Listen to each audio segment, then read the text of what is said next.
Sir Bas, ano po opinyon nyo sa panawagan ni Attorney Paras ng People Power kay PRRD? Wala naman po problema ng people power. Lahat naman yung people power. Lahat po ng rally, pagpapakita po ng people power. Pero yung para bumagsak yung gobyerno, marami pong factor yan, di ba? Na talakay na natin yan. Sama-sama yan eh.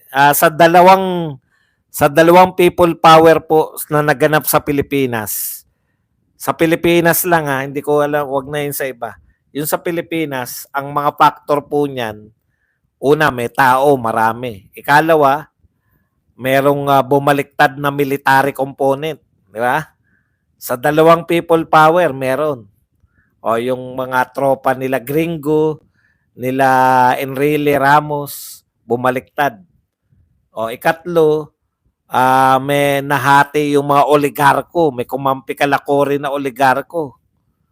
Oh, meron din yung buong oligarko kumampi kay Gloria Macapagal. Iniwan si Erap. Oh, yan po yung mga factor eh. Tao, dami ng tao, nahati dapat yung oligarko, tsaka yung mga military.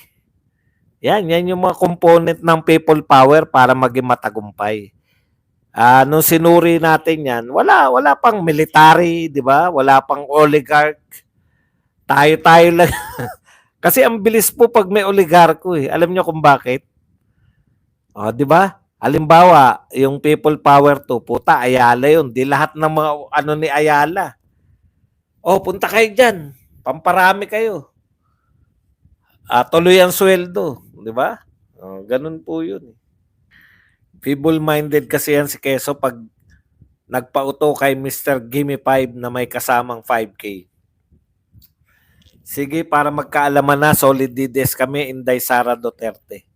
Alam niyo po ang trend, bumababa po yung percentage ng mga senatoriables ni BBM, umaakit naman tayo. O kahit hindi pa po pasok sila Kibuloy, sila Vic Rodriguez sa survey nila. Pero sa mga survey na pabor sa atin, putya, pasok na pasok eh. Pasok sa banga lahat eh. Tinipid data ang budget ng Pangil Bridge. Naalala ko, tinipid ng HOR yan. Ruru, patawa si Quezon sa ambisyon niya. In fairness naman po kay Tatay Digong, nung mga tulay po kay Tatay Digong, matitibay talaga. Wala bang kaso sa nagnakaw ng 2025 budget? Meron na po. Sinampa sila Alvarez, Topacio, sa may ombudsman. Meron na po sa ombudsman na nakasampa. Boss Bads, naawa ko kay Romualdez. Malaki ng ginastos tapos walang mangyayari. Maawa ka ba rin? Ang laki na ng iniyaman yan. Halik-as, nakakamatay. Boss Bads, hindi ko naintindihan sa mga politiko kung totoong may nagawang mali si BPISD. Bakit karamihan sa mga magagaling na abogado sumusuporta kay BPISD? Ibig sabihin, puro paninira lang sila sa Duterte. Actually, yung ginawa nila lahat papunta sa impeachment ni Sara eh, di ba? Saan ba nakakuha ng mga ebidensya yung mga yan? Ano ba yung pangunahin nilang kinaso? Ano yung number one nila? Yung pagtatangka raw sa buhay. Kailan sinabi yan ni BP Sara? Nung ginipit na yung mga tauhan niya sa Office of the Vice President. Manalo matalo, diretso lang Team Duterte. Correct. Sir Badong, may I strongly recommend to your entire intellectual, patriotic Filipino followers to vote straight for the PDP candidates that were endorsed by former Philippines President PRRD. Opo. Wag po nating kalimutan na iboto silang lahat, no? Kasi pag hindi po, yan lang po talaga. Panalo tayo eh. Pakiramdam ko panalo tayo, matatalo lang tayo pag pinasok natin sa utak natin na dapat ang iboboto natin yung mga popular, dapat yung iboboto natin yung mga sikat. Tanong Boss Buds, bakit pangampanya inatupag ni BBM? Doon po siya magaling eh. Alam niyo yun, doon siya Ano tawag doon? Yun yung huli niyang ano eh, yun yung huli niyang achievement. Yung greatest achievement niya, manalo sa eleksyon. Pero after manalo, wala. Yan din ang tanong ko eh. Tanging siya lang po yung presidente yung ganyan, katotok. Ang tanong ko nga, sino nagpapatakbo sa Malacanang habang ikaw ay nangangampanya? Tanong lang, bakit gigil po si Coco at Drilon sa impeachment? Kasi si Coco, hindi na po siya senador after nito. Eh gusto niyang ano, ma kasi magaling na abogado yan. Alam niyo naman yung mga abogado, makakapagpakitang gilas po yan pag mga impeachment, di ba? Eh, parang mahigpit yata. Ewan ko kung sino yung kalaban niya. Mukhang matindi ang kalaban niya sa Marikina eh. Kaya kinakailangan niya magpakitang gilas. Di ba? Oh, yun yung problema niya. So kung kalaban niya pa rin yung mga ano, yung mga dating mayor ba yung kalaban niya? Nagutos kay Coco na magsimula ng impeachment kay BP Sara. Sino sila at ano ang malaking dahilan? Yun naman pong impeachment na yan, isa lang naman po ang dahilan yan. Ang dahilan lang po niyan, ma-eliminate nila si BP Sara as candidate sa 2028 para po kung kaalyado nila magiging presidente, wala po silang kakaba-kaba.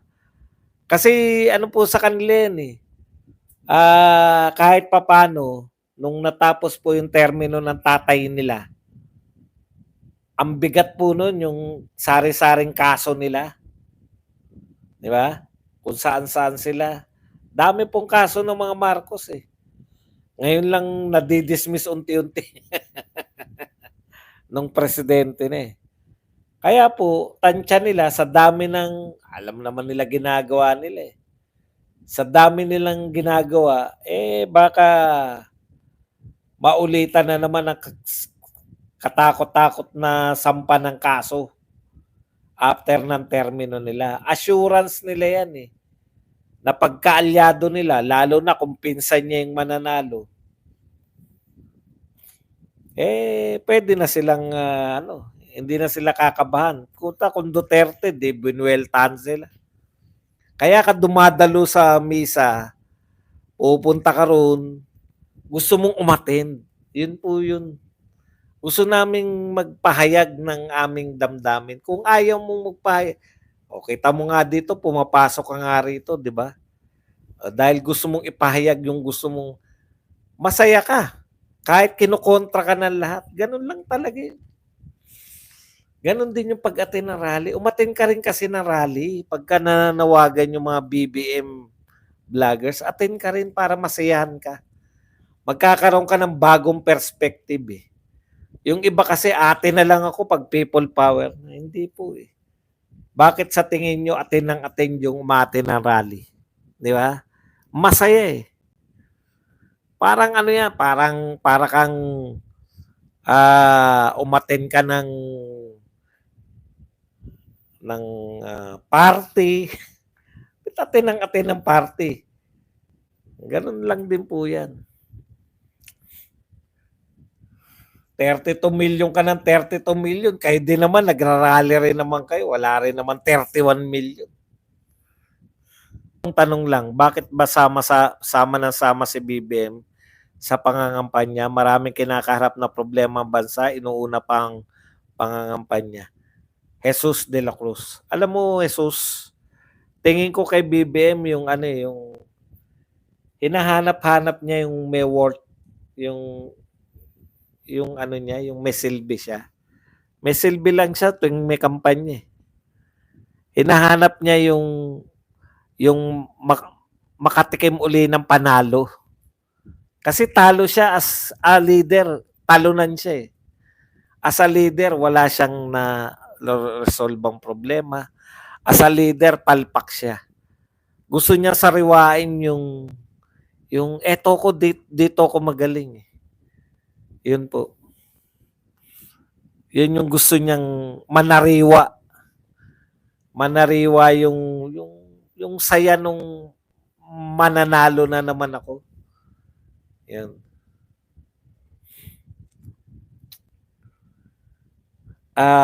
Badong, bukas may rally sa Cebu at Davao. Yun nga eh. Gusto ko yung sa Cebu at saka sa Davao, sayang. Opo, tatlo pa po ata sila magkakalaban. Attorney Fortune, Attorney Narbasa, ano ikatatakot natin? Yan ang panlaban ni BP Inday. Panghimagas, Fiscal Rodrigo Duterte.